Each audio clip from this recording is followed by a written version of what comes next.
السلام علیکم ناظرین، آپ دیکھ رہے ہیں حیران کن واقعات، جہاں ہر واقعہ چھپا ہوتا ہے ایک چونکا دینے والا راز۔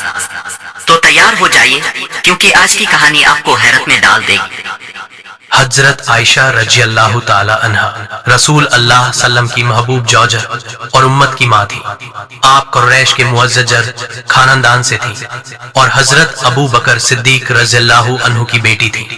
ان کا نکاح حضور اکرم صلی اللہ علیہ وسلم سے نبوت کے 10ویں سس المکہ المکرمہ میں ہوا، جب وہ کم عمر تھی۔ روانگی مدینہ منورہ ہجرت کے بعد دوسرے یا تیسرے سال ہوئی، جب حضرت عائشہ رضی اللہ عنہا کی عمر لگ بھگ 9 سال تھی۔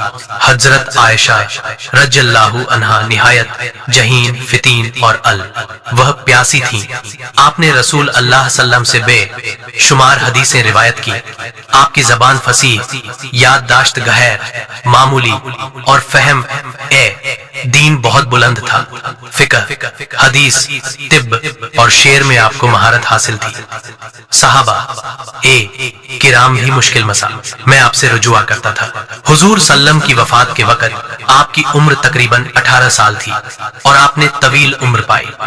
آپ نے 57 ہجری میں مدینہ منورہ میں وفات پائی اور جنت البقیع میں دفن ہوئے۔ اس وقت آپ کی عمر تقریباً تھی 66 سال تھی۔ حضرت عائشہ رضی اللہ عنہا کی زندگی عفت، علم، تقوی اور فہم و فراست کی روشن مثال ہے۔ ان کا کردار امت مسلمہ کی خواتین کے لیے مشعل راہ ہے۔ آپ نے دین کی خدمت میں اپنی زندگی وقف کی اور ان کا گیانی دھن آج بھی امت کے لیے قیمتی سمپتی ہے۔ رسول اللہ صلی اللہ علیہ وسلم نے فرمایا، دین کا آدھا گیان عائشہ سے حاصل کرو۔ یہ ان کی مہانتا اور گیان کی گواہی ہے۔